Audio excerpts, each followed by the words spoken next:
ओम शांति। मुरली की तारीख है 5/6/2026। 5 जून को हम सब जानते हैं कि पर्यावरण दिवस मनाया जाता है। पर्यावरण सिर्फ ये नहीं कि पेड़ पौधे, हवा, जल आदि, लेकिन पर्यावरण तो हमारा जीवन है, क्योंकि हम सांस लेते हैं हवा में, जल पीते हैं।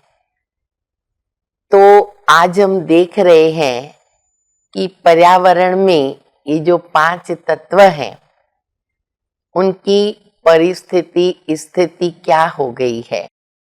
हवा में जहर घुल रहा है, पेड़ पौधे काटे जा रहे हैं, जल भी हम देखेंगे तो कितना खराब होता जा रहा है, कई बीमारियां पैदा होती है, नुकसान हो जाता है। तो हमारी जिम्मेवारी है कि हम पेड़ पौधों को संभालें, जल भी स्वच्छ रखें, स्वच्छता रखें। हम धरती पे रह पड़े हैं, धरती माँ का भी ध्यान रखें और प्लास्टिक भी जितना हो सके उसको हम यूज न करें। तब कहेंगे कि हम विशेष पर्यावरण दिवस मना रहे, और अपने आसपास पेड़ पौधों को जरूर लगाएं ताकि ऑक्सीजन हमें मिलती रहे, हमारी तंदुरुस्ती बनी रहे। प्रकृति स्वच्छ है तो हम भी ठीक रहेंगे, स्वस्थ रहेंगे, नहीं तो हमारे शरीर के ऊपर भी उनका बहुत गहरा असर होता है। तो आप सभी को पर्यावरण दिवस की बहुत बहुत मुबारक है। अभी हम सुनेंगे बाबा ने जो मुरली में सार बताया है कि मीठे बच्चे बाप के साथ साथ सभी चल सकेंगे। कब चल सकेंगे? बाप के साथ साथ हम तभी चल सकेंगे जब इस पुरानी दुनिया से बेहद का वैराग्य होगा। प्रश्न है, भगवान समर्थ होते हुए भी उसके रचे हुए यज्ञ में विघ्न क्यों पड़ते हैं? उत्तर है, क्योंकि रावण भगवान से भी तीखा है। जरूर जब उसका राज्य छीना जाएगा तो विघ्न तो डालेगा ही। शुरू से लेकर ड्रामा अनुसार इस यज्ञ में विघ्न पड़ते ही आए हैं और पड़ने ही हैं। हम पतित दुनिया से पावन दुनिया में ट्रांसफर हो रहे हैं, तो जरूर पतित मनुष्य विघ्न डालेंगे। गीत भी मुरली का बहुत सुंदर है, ओ दूर के मुसाफिर हमको भी साथ ले ले, हम रह गए अकेले। तो बाबा गीत के हिसाब से हमें बता रहे हैं कि बाबा तो है दूर देश के मुसाफिर, परम धाम में रहने वाले, लेकिन हम भी तो दूर देश के मुसाफिर हैं, क्योंकि हम आत्माओं का घर भी शांति धाम है। बाबा कहते मैं टेम्पररी इधर आकर के जीवात्मा बनता हूँ, पर वो भी कैसे? तुम्हारे मुआफक नहीं, गर्भ से जन्म नहीं लेता हूँ, प्रवेश करता हूँ, अपना परिचय देता हूँ और मैं फिर तुम सभी को साथ ले जाऊंगा। पर हाँ, प्रलय नहीं होती है, क्योंकि जो भारत खंड है वो अविनाशी है, वो तो रहता ही है। एक देवी देवता धर्म रहता है आने वाली नई दुनिया में। फिर बाबा कहते कि तुम बाप दादा के पास आते हो तो बच्चे ये ना एक ईश्वरीय फैमिली है। जैसे लौकिक में क्या होता है, अगर माँ बाप को 5-7 बच्चे हैं तो घर में बड़ी पलटन हो जाती है ना। तो बाबा कहते कितने सारे बाबा के बीके बच्चे हैं, तो देखो कितनी बड़ी पलटन है, कितना बड़ा परिवार है। फिर तीसरी बात बाबा बता रहे कि शास्त्रों में बता दिया, कौरव पांडवों की लड़ाई बता दी। अभी भाई भाई तो आपस में लड़ते नहीं, एक्चुअली जो लड़ाई है वो होती है कौरव और जो यादव है, तो उनके साथ उनकी लड़ाई होती है। बाकी तो ये लड़ाई है ही नहीं। कहते पांडव जो है पहाड़ के पीछे जाके गल के मर गए, तो फिर रिजल्ट तो कुछ हुआ ही नहीं। यौवनों की लड़ाई होती है कौरवों के साथ। फिर बाबा बता रहे हैं, आज बाबा याद कर रहे हैं अपने कुमार और कुमारियों को। बाबा कहते बच्चे कुमार कुमारियों को तो है ना शादी करना ही नहीं चाहिए, क्योंकि शादी करेंगे तो गृहस्थी बन जाएंगे और कन्याओं को तो पढ़ करके फिर बाबा की सेवा में लग जाना है। फिर बाबा कहते वापस मुसाफिर को याद किया, मैं एवर मुसाफिर, हमेश के लिए हूं और एवर हुसैन हूं, अर्थात सदैव गोरा हूं। और मैं तुम बच्चों को भी आकर के फिर गोरा बनाता हूं, तुम काले बन गए, मैं तुमको गोरा बनाता हूं।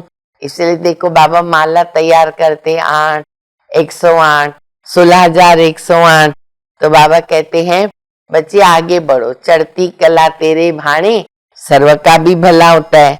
पर हाँ, जो बच्चे धारणा नहीं करते हैं, न करा सकते हैं, तो वो फिर क्या कहाँ जाएंगे? तो बाबा कहते वो त्रेता युग में आते। त्रेता युग का मकान सेकंड हैंड हो जाता है ना, क्योंकि सतयुग में नया होता है। तो दुनिया में भी क्या होता है, नया मकान बना, पहले मालिक रहेगा, फिर उनको भाड़े पे दे देगा, रेंट पे चढ़ा देगा। तो बाबा कहते त्रेता युग में आना माना सेकंड हैंड मकान में आना। इसलिए हमें लक्ष्य क्या रखना है, सतयुग में आना है। फिर बाबा बता रहे हैं कि बाबा की याद से जो आत्मा रूपी सुई पे जंक चढ़ी है वो उतरेगी, जितना उतरेगी उतना कशिश होगी। तो देखो बाबा को कितना याद करते हैं, जिनका बाबा से बहुत लव होगा ना, वो तो झट बाबा के पास भाग करके आ जाएंगे, क्योंकि यहाँ तो सागर है। मधुबन में सागर के पास आएंगे, बादल भरेंगे और भर करके जाके फिर सबको रिफ्रेश करेंगे। फिर बाबा ने जो ऊपर बताया कि लोगों को रहता है कि आप कहते हो कि ईश्वर समर्थ है, तो फिर विघ्न क्यों पड़ता है? तो बाबा ने कहा कि अरे रावण तो मेरे से भी तीखा है, जब उसकी राजाई छीन रही है तो वो थोड़ी सहन करेगा, तो जरूर विघ्न पड़ेंगे। ये भी ड्रामा में नूंद है। फिर बाबा बता रहे हैं कि बाबा कैसे हमको फूल बनाते, कांटों से फूल। तो जो अच्छे अच्छे फूल होते हैं ना दुनिया में भी, तो बाबा कहते जैसे उनको कहते किंग फ्लावर्स, 4-5 दिन भी रखा ना तो वो अच्छे रहते हैं। तो बाबा को याद करते रहना है, ऐसा फूल बनना है, दूसरों को भी बाबा की याद दिलानी है, अपनी खुशबू फैलानी है, और वो बच्चे वो फूल सदैव खुश भी रहते हैं और बाबा भी उनको देख करके हर्षित होते हैं, और उनके आगे बाबा की ज्ञान डांस भी बहुत अच्छी होती है। अभी हम सुनेंगे धारणा के लिए मुख्य सार। ज्ञान और योग में मजबूत बनना है। अगर कोई बंधन नहीं है तो बंधनों में जानबूझ करके फंसना नहीं है, बाल ब्रह्मचारी होकर के रहना है। दूसरा, अभी हमारी चढ़ती कला है, बाबा हमारे सब दुख दूर करने, श्राप मिटाकर वर्षा देने आए हैं। बाप और वर्षे को याद करके अपार खुशी में रहना है। जांच करनी है हमारा बुद्धि योग कहाँ भटकता तो नहीं है। वरदान है, समाने और सामना करने की शक्ति द्वारा सेवा में सफलता प्राप्त करने वाले रूहानी सेवाधारी भव। रूहानी सेवाधारियों को सेवा के सिवाय कुछ भी सूझता नहीं। वे मनसा वाचा कर्मणा सर्विस में 1 सेकंड भी रेस्ट नहीं लेते हैं, इसलिए बेस्ट बन जाते हैं। वे सेवाओं में सफलता प्राप्त करने के लिए सदा ये याद रखते हैं कि समाना और सामना करना ये हमारा निशाना है। समाना सामना करना ये हमारा निशाना है। वे अपने पुराने संस्कारों को समाते और सामना माया से करते, ना कि दैवी परिवार से। ऐसे बच्चे जो सर्विसेबल के साथ साथ पावरफुल भी हैं, तो उन्हें कहते रूहानी सेवाधारी। स्लोगन है, छोटी बात को बड़ा मत करो। छोटी बात को बड़ा नहीं करो, वातावरण को शक्तिशाली बनाओ। अव्यक्त इशारा, सदा हर्षित रहने के लिए अपनी नेचर को सरल बनाओ, सहनशील बनो। दुनिया में लोग जिंदा होते भी ना उम्मीदी की चिता पर बैठे हैं। ऐसी आत्माओं को मरजीवा बनाओ, नए जीवन का दान दो। अपने खुश नसीब हर्षित मुख चेहरे द्वारा उन्हें मानव जीवन में जीना सिखाओ। आपको देखकर उनमें हिम्मत, उमंग, उत्साह आ जाए, उसके लिए अपनी नेचर को सरल बनाओ और सदा कमल समान स्थिति के आसन पर डबल लाइट स्थिति में स्थित रहो। अच्छा, मीठे मीठे सिकिलदे बच्चों प्रति माता पिता बाप दादा का याद प्यार और गुड मॉर्निंग। रूहानी बाप की रूहानी बच्चों को नमस्ते।